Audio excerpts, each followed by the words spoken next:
In this era of grave spiritual crisis, it is not enough to simply know about your Catholic faith. That is why we need a Catholic toolbox to equip us with the practical skills necessary to live our Catholic faith to reach our ultimate goal, which is heaven for all eternity.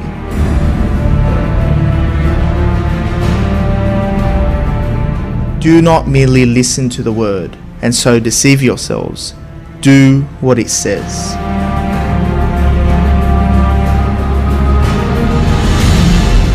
Join us every Tuesday night at 8 p.m. for the Catholic Toolbox as we hand you the tools to go forth, live the faith, and change our modern world today. Live on the Voice of Charity.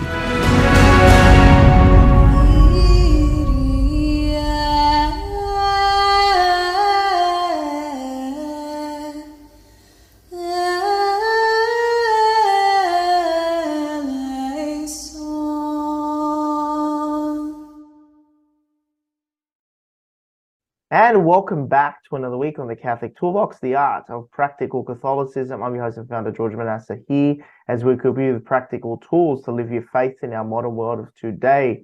This week, we have my good friend, dynamic Deacon, Burke-Sivers. Welcome back to the show. Thank you, George. It's always great to be with you. Thanks for having me again. Yeah, it's great to always have you. And we saw you had a great time in Croatia and Eastern Europe over there. How was that?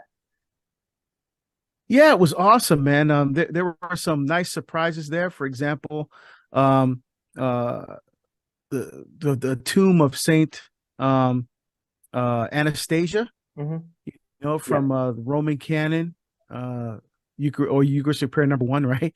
Felicity Perpetua, Lucy, Agnes, Cecilia, Anastasia, and I'm like, hey. So got to see her tomb, which was awesome. Croatia is absolutely beautiful. A lot of wonderful religious heritage there.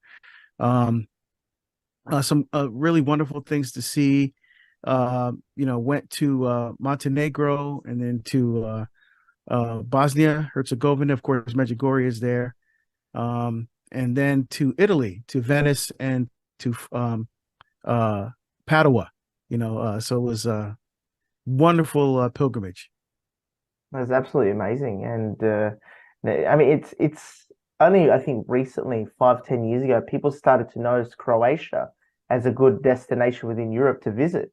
So that's what's absolutely amazing about it. It's a beautiful imagery that I've seen online, and I'd love to go there. But that's absolutely amazing. And let's get straight into our topic today, which is the Psalms and meditating using the Psalms. And it sort of ties into scripture as well. But let's talk about the Psalms. What are the Psalms for those who don't know? And what are their importance? What was their purpose for why they were written? Yeah, so I was first used to the Psalms as a 14-year-old freshman in right or in college. The Benedict's Prep is a by Benedictine monks in the program with all 4 years of high school. And of course, when you live in the monastery and visit, you pray with the monk. And so that was my first introduction to Psalms. And obviously, prior to that, the only time I heard the Psalms was at Mass, right? There was a Psalm in Mass. When I prayed the Psalms in the monastery, an immediate connection, my soul. I mean, I felt them deeply.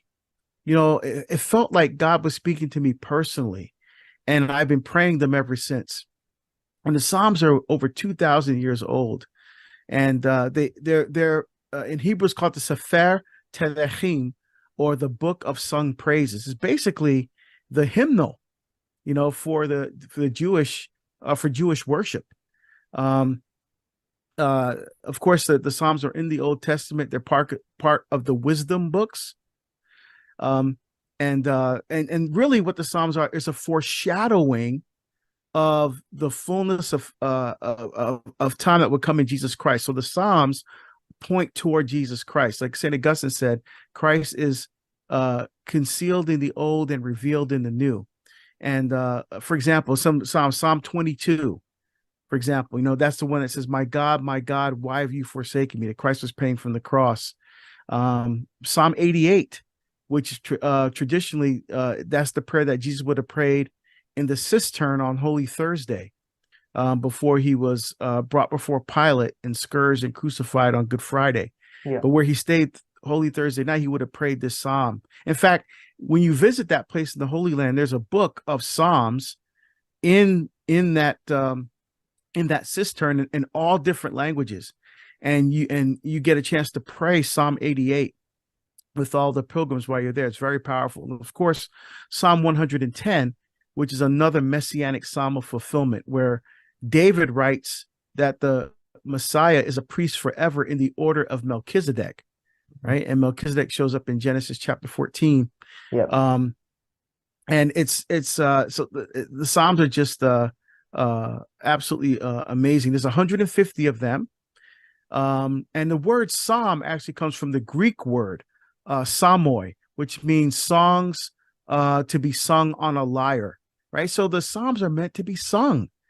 A Wow. lot of people often recite the Psalms, which is fine, but they're really meant to be sung. And when you sing something, it really does something about raising your mind and your heart to God. I mean, it's absolutely amazing. I mean, because you hear the lyre all the time. For those who don't know, what is a lyre? Yeah, a lyre is one of the instruments that they used when they sung the Psalms. There's a number of different instruments. In fact, some of them are written in what's called the prescript. So some Psalms have headers, or what's called a prescript, which gives an instruction, or it talks about which member of the musical guild was supposed to write that psalm. It talks about historical context. Some of the prescripts also talk about what instrument is supposed to be used, right? Yeah. So one of the main instruments was a lyre and a harp. Everybody knows what a harp is, right?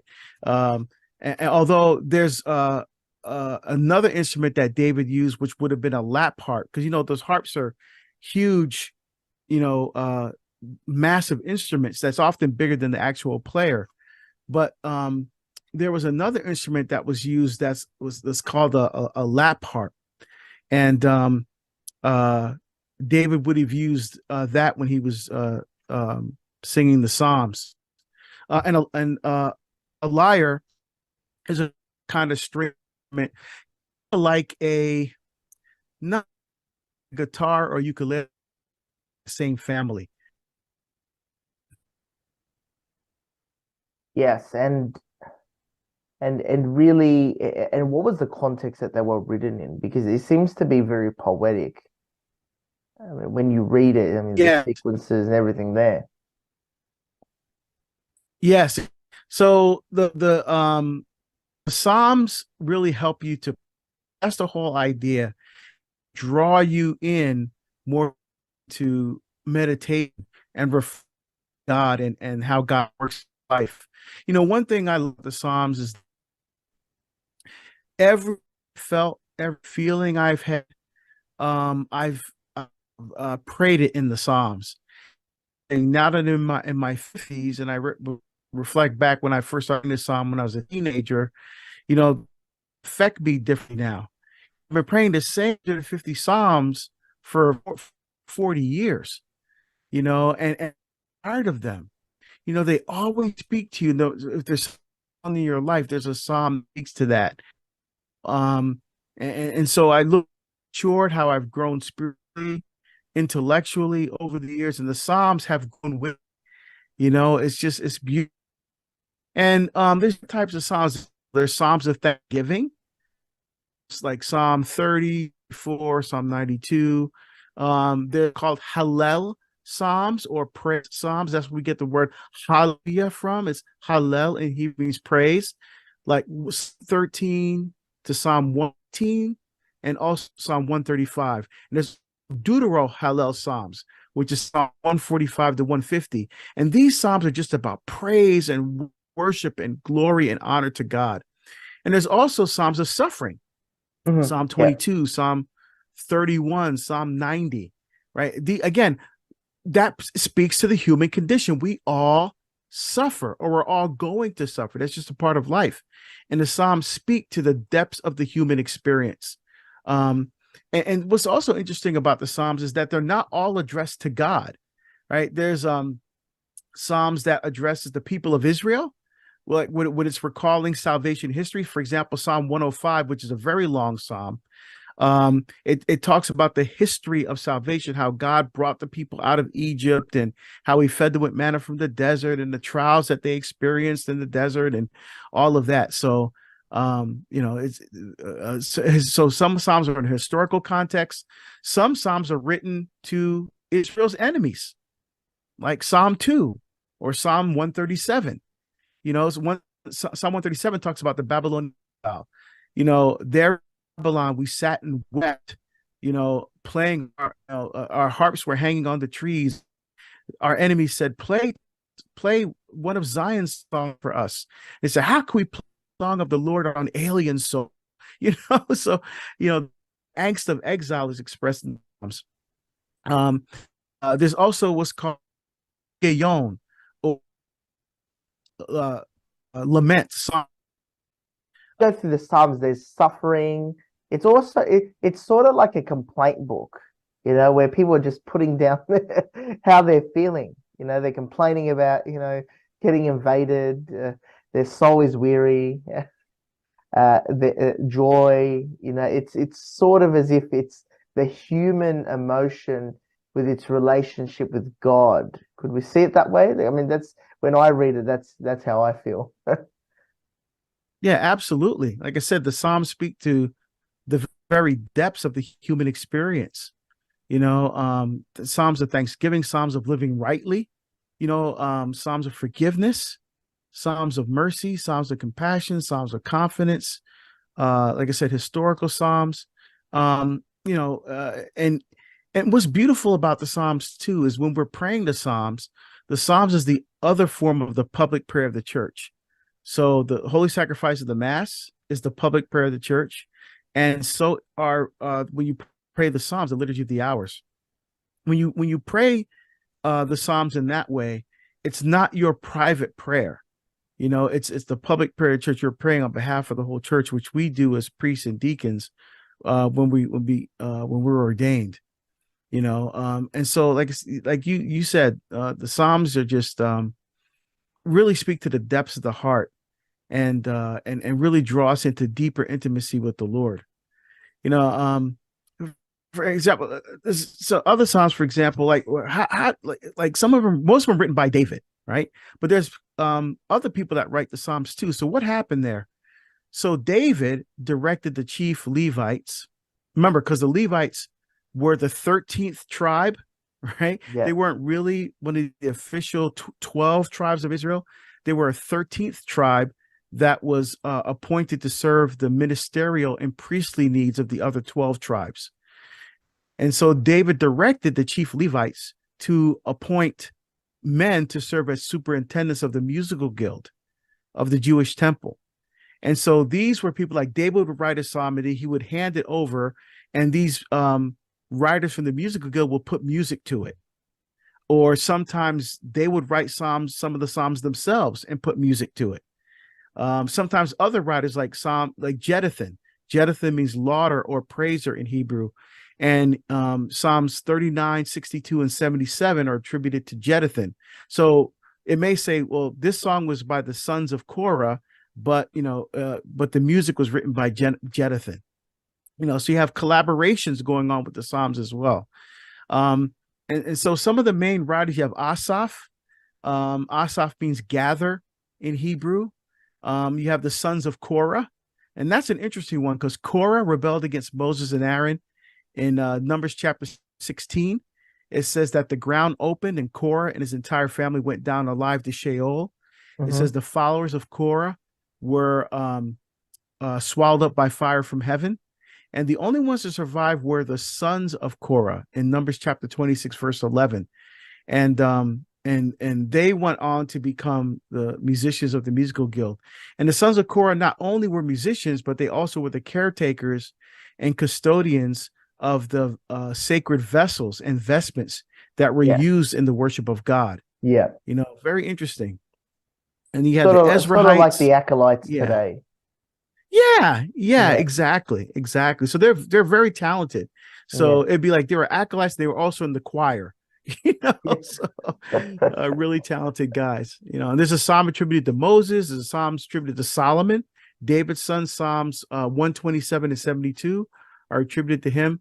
And if someone wanted to look at the list of all of most of those writers of the psalms and or the musicians, it's First Chronicles 15, 16 to 22, where they can find the list of the full authors or musicians associated with the psalms. I it's just absolutely fantastic. There's so much variety there in the Psalms, and how who was the author and how did it come to be written? I often wonder, were there many authors of the Psalms or different contributors that put down their experiences? How did it Yeah, develop, so Deacon? so the psalms were composed. So, well, no, they don't have exact dates, of course, but somewhere around 1000 BC, and were completed around the second century BC. So it's written over a period of almost 800 years. Um, Again, David, the greatest king in the history of Israel, was most of the Psalms, more than half of the Psalms, were written by him. And the Psalms are broken up into 5 books.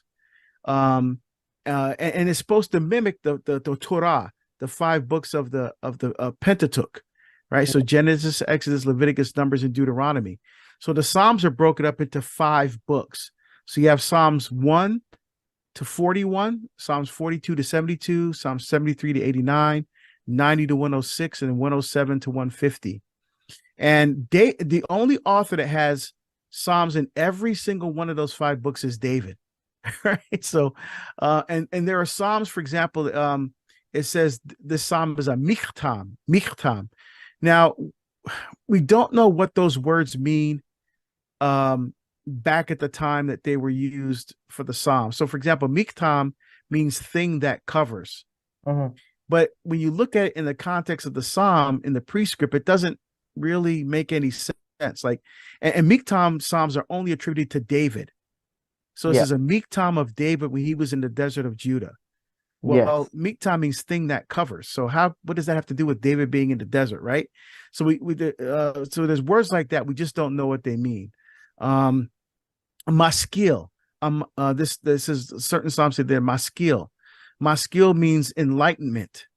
But again, does that mean that it's a psalm that was supposed to enlighten you? We just don't know what those words meant back then.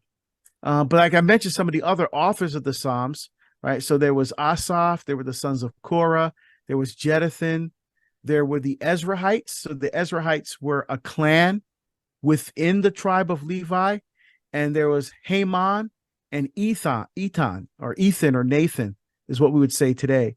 And those were the 2 main authors. There's also, like I said, Solomon, Moses wrote Psalm 90.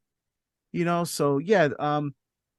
So again, and they were composed over a period of almost 800 years. So some were written, obviously, during the time of David, and many were written after the time of David as well. So the composition of the Psalms would have been something like Moses writing a bunch of things down of how he was feeling uh, in his connection to God, other people's misery, other people's joy, and then it would have been collected or compiled over that period of time. Is that how it would have been? It would have come to be, and then it was collected and put in, or Yeah. So what was happening is that, remember, they were offering sacrifices in the morning and in the evening. Okay. So they would sacrifice to God twice a day. And during these sacrifices, they would the Levites would, of course, with the priestly tribe, they would lead the sacrifices. But they would also singing, right? Psalm 18 says 7 times a day will praise you.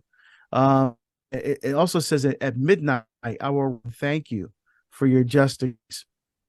And the Psalms were very much and a very important part of the prayer life of the Jews, particularly when they offered sacrifice.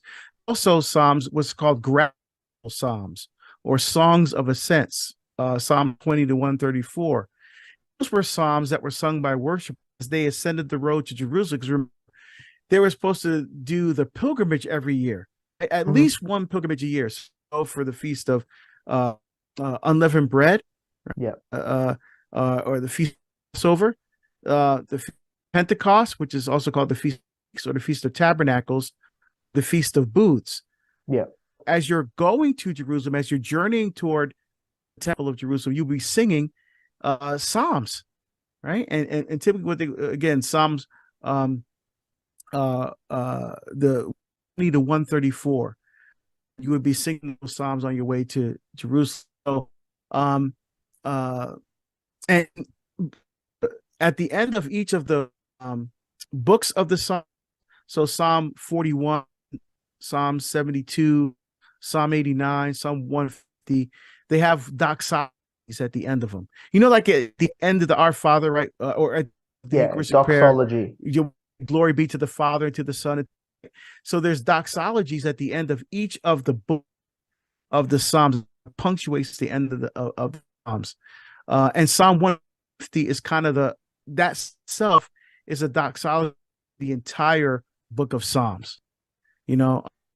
So just really wonderful. Of course, did you use them frequently? But then we use them as well in Christians. When we first started the Psalms were always integrated into and if you see Anthony in the desert, Yeah. right in the Anthony the middle Great. of the third century, Yeah. began to pray the Psalms in the desert, and then we see a development of Saint Benedict, structuring the Psalms for the monk. The Psalms have always played a very, very important part in the life of the church. What's so beautiful about the Psalms is the variety. There's something for everybody. There's something about, the waves of experience in your spiritual life that different people are experiencing, and it's a great way to pray with them and make them our own. But Deacon, let's go into some three practical tools.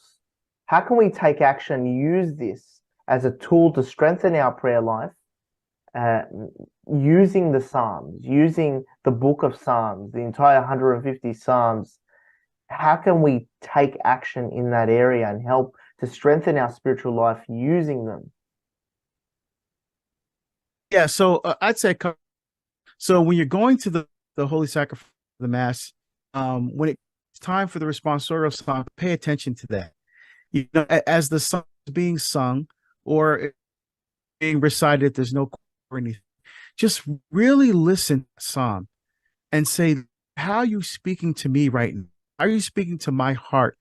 How are you speaking to my life right now in the Mass? How is this psalm preparing me to receive you, not only in the Eucharist, but in your word?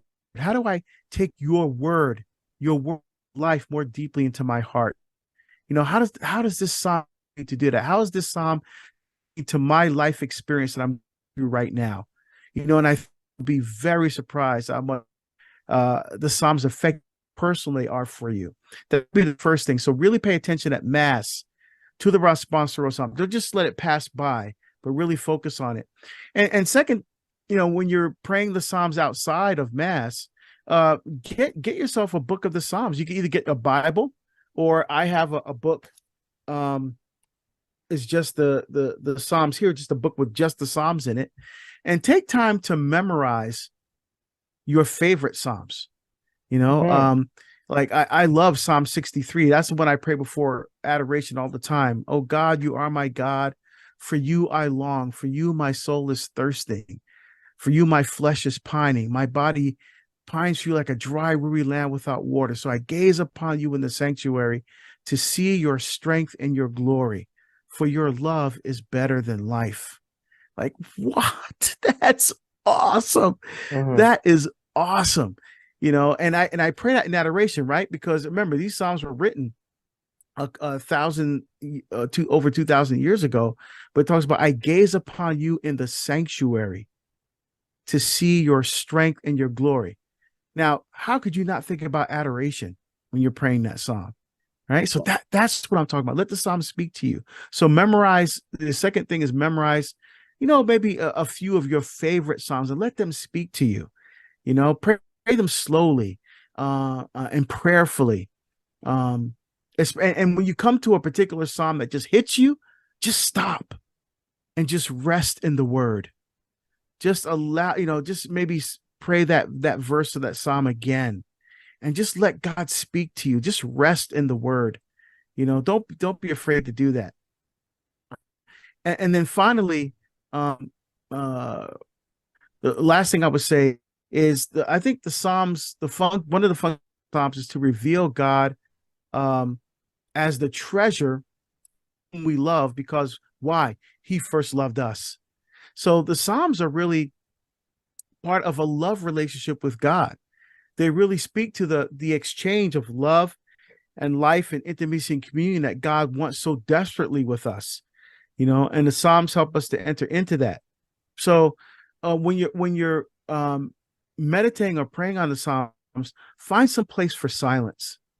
Really allow the Psalms to foster silence in your life, where you can listen more attentively and more deeply to God's voice speaking to you. And that's where you're going to find the peace that your heart is longing for. That's the peace that's beyond all understanding, on this side of heaven that Jesus is talking about. Of course, the ultimate peace is being with God forever in heaven. But on earth, the Psalms help us draw into that life. It's like a bridge between the supernatural and the natural world. you know Sacraments, right? It's the bridge between the temporal and the transcendent, right? It's these is earthly bread and wine Yeah. that becomes the body, blood, divinity of Jesus. Yeah. So the Psalms, even though they're written by earthly authors, draw us deeply into the life, into the heart of God. So that would definitely be my advice. I mean, it's absolutely profound how you can use it, just that wisdom that's there, and we've been praying it. But also, I wanted to mention the divine office, the liturgy of the hours takes you through the Psalms. A lot of it is the Psalms that people go through, and it's absolutely beautiful. The Psalms there, and I'm sure you recommend to take up the divine office. I mean, Second Vatican Council obviously calls all clergy religious, and encourages the laity to take up the divine office. So, I mean, that can be an amazing tool that we can take up today. Oh, absolutely. In fact, the Sacrosancta Concilium, which is the second Vatican document on the liturgy, talks about parishes should have at least a Vesper service, right, where the people of God are coming together on Sunday evening and praying Vespers or evening prayer, praying the liturgy of the hours with the Psalms together as a parish family, as a parish family of faith. And we have a parish in Portland that does that. And it's absolutely beautiful. So yes, definitely consider the liturgy of the hours as well, which is basically a liturgy of the word service, right? When you pray through it, it's almost like the first part of Mass. There's prayers, there's psalms, there's readings, there's responses, there's intercessions, there's the Our Father, and so it's kind of like a little bit of a liturgy of the word service. It doesn't take that long to pray morning prayer or evening prayer, probably 20 minutes or so. And it's a really, and what does Psalms do? They help sanctify the day. That's what St. Benedict did in his rule. The Psalms are spread out. So you pray the Psalms when you got up, you pray the Psalms in mid-morning, noon, mid-afternoon, evening, and then at night before you go to bed. The idea is to sanctify the day, to glorify God all throughout the Exactly. day, So that you're to make the always day holy. constantly praying. Yeah, that's absolutely Exactly. beautiful. Absolutely Yeah. beautiful. And now we're going to talk about your upcoming tour. You're about to get on a flight down under and reach our shores in Australia. You'll be back very shortly. So, organized by Parousia Media as usual. The Ignite Bible Study Australian Tour, the Ignite Bible Study 2023. It's very shortly, between the 8th of July to the 23rd, featuring Sonja Corbett and Deacon Harold. You here. So Deacon Harold will be hitting our shores. Why don't you take us through the bit of the tour? I know you have a lot lined Okay. up. There's a lot lined up, and Yeah, it's yeah, going to be crazy busy. I mean, I'm going to be gone. I think a total of 20. Well, with you lose a day coming over, right? So, so somewhere around 19 days, and I'm giving close to 50 talks in 19 days. So I'm wow. starting off in New Zealand. Hmm. I'm going to be speaking in the Archdiocese of Auckland, and I'm going to be doing a number. I'm giving, I think, 10 talks and a couple of interviews there over 4 days.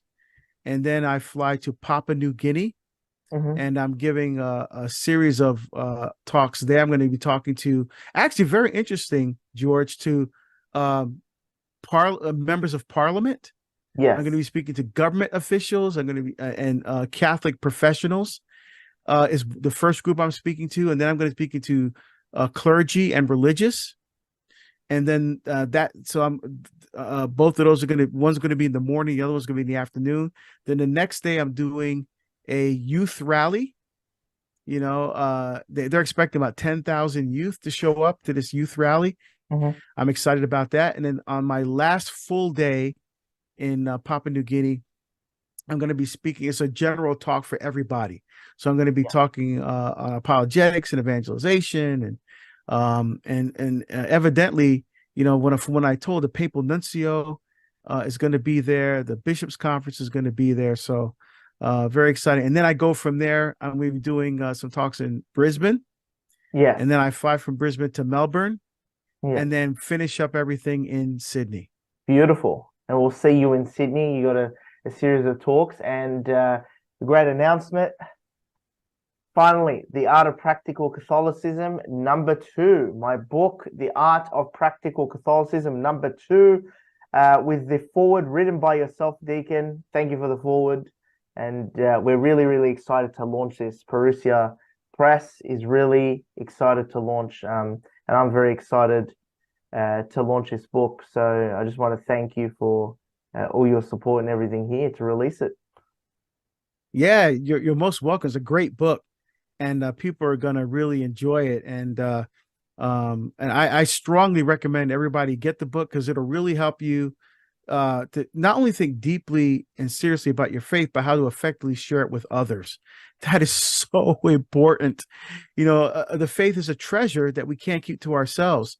And I think we're our best selves as Catholics when we give ourselves away, right? We make a gift of ourselves. That's when we were at our best as Catholics. And the art of practical Catholicism too helps Catholics to really do that in a powerful way. I mean, and so we'll be launching this from Parousia headquarters in Marymount on the 20th of July. That is actually in 2 weeks, 20th of July at 6:30 p.m.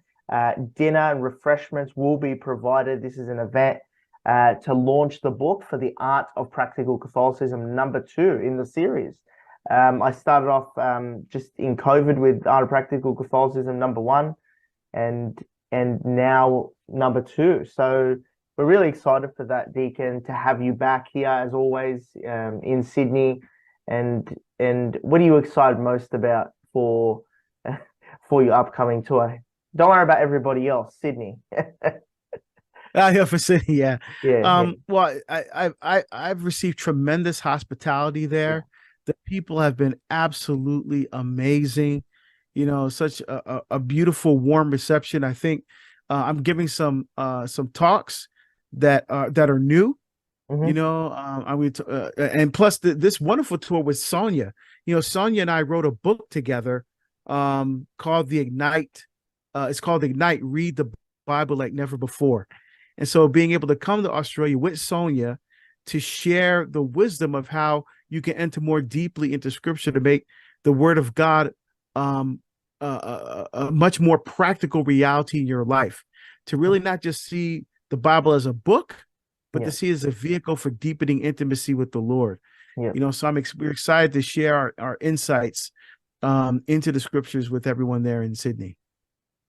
Yeah, and we're really excited to have you. And you really are a dynamic deacon. The way you speak, You really are Well, dynamic.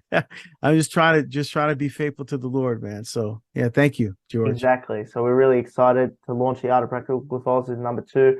I really am looking forward to seeing you there at the event at Marymount. The details will be up on Parousia Media website very shortly. By tomorrow, they may already be up, but go to Parousia Media. It's part of the Ignite Bible Study Australia tour with Sonja Corbett. Sonja Corbett, if I said it correctly, and Deacon. Yes, Deacon Sonia. Sonia Corbett. Yeah, Sonia. You Sonia. don't say the J. Oh, you Yeah. don't say the J. Yeah. I just butcher everything. I don't even bother with I don't even bother with French. My French is terrible, and I butcher the French. So don't take me to France.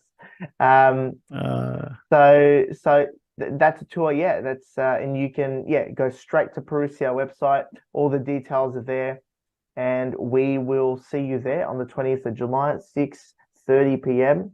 at Parousia headquarters. So Deacon, what's your final advice for us to take action before you come over here down south?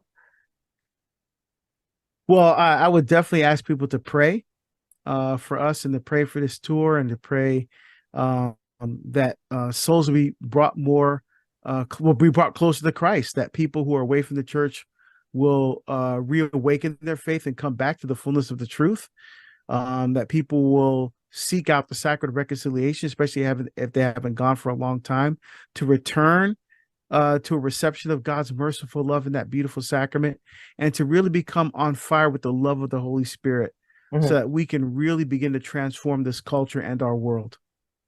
Exactly. Thank you so much for being with me, Deacon. And we will see you shortly in Sydney and in Australia. So thank you for tuning with me here on the Catholic Toolbox, the Art of Practical Catholicism. I'm your host and founder, George Manassa. Until next week, God bless, take care, and take action.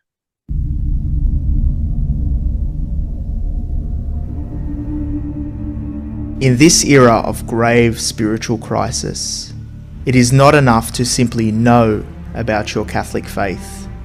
That is why we need a Catholic toolbox to equip us with the practical skills necessary to live our Catholic faith to reach our ultimate goal, which is heaven for all eternity.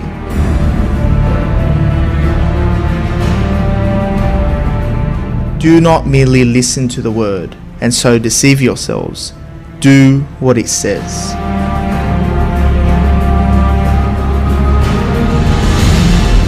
Join us every Tuesday night at 8 p.m. for the Catholic Toolbox, as we hand you the tools to go forth, live the faith, and change our modern world today. Live on the Voice of Charity.